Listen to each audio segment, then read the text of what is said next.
Pretty soon, Barack Obama is going to be introduced to hundreds of thousands of people. In fact, I think he's being introduced right now because he's walking over to the microphone. So you know what? We're going to listen in and watch.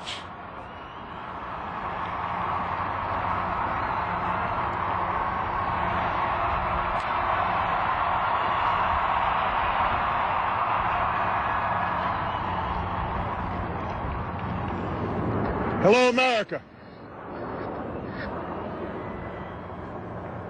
I want to thank all the speakers and performers today for reminding us through song and through words just what it is that we love about America.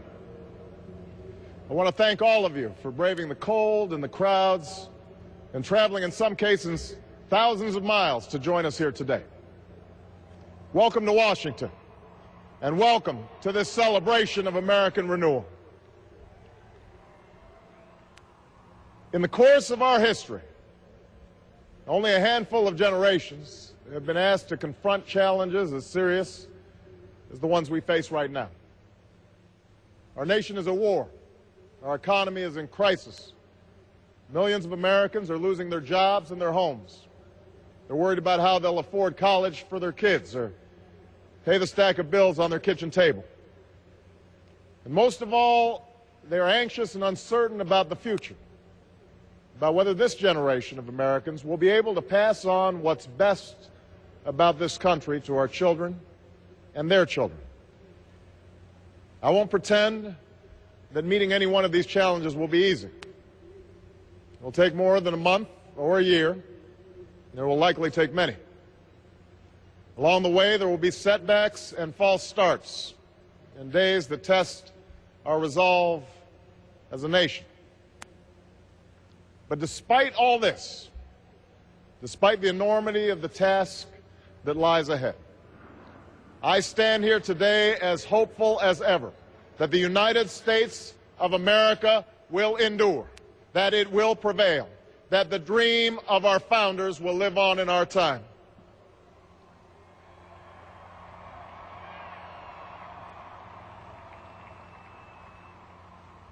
What gives me hope is what I see when I look out across this mall. For in these monuments are chiseled those unlikely stories that affirm our unyielding faith, a faith that anything is possible in America.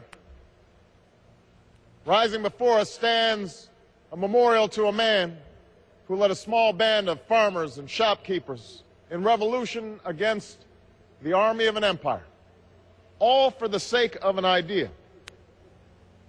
On the ground below is a tribute to a generation that withstood war and depression. Men and women like my grandparents who toiled on bomber assembly lines and marched across Europe to free the world from tyranny's grasp.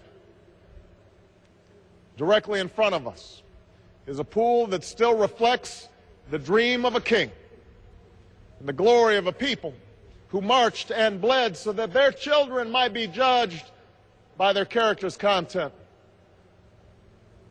And behind me, watching over the union he saved, sits the man who in so many ways made this day possible. And yet, as I stand here today, what gives me the greatest hope of all is not the stone and marble that surrounds us, but what fills the spaces in between.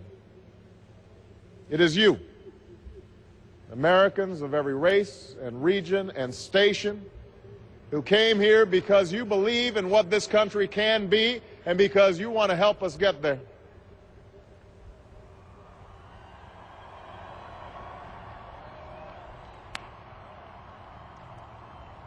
It's the same thing that gave me hope from the day we began this campaign for the presidency nearly 2 years ago.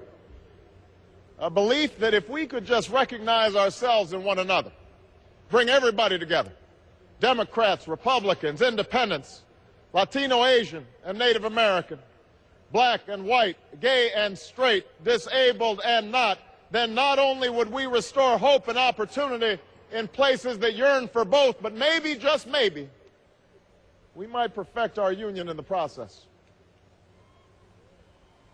This is what I believed But you made this belief real. You proved once more that people who love this country can change it. And as I prepare to assume the presidency, yours are the voices I will take with me every day when I walk into that Oval Office.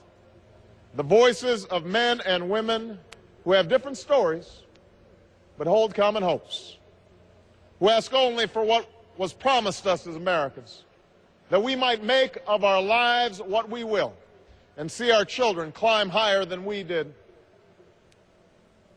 It is this thread that binds us together in common effort, that runs through every memorial on this mall, that connects us to all those who struggled and sacrificed and stood here before. It is how this nation has overcome the greatest differences and the longest odds, because there is no obstacle that can stand in the way of millions of voices calling for change.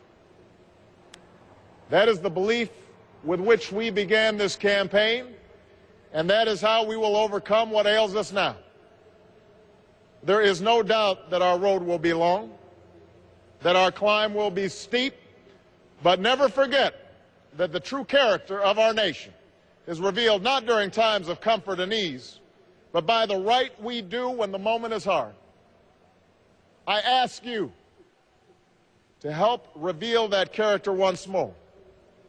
And together, we can carry forward as one nation and one people the legacy of our forefathers that we celebrate today. Thank you, America. God bless you.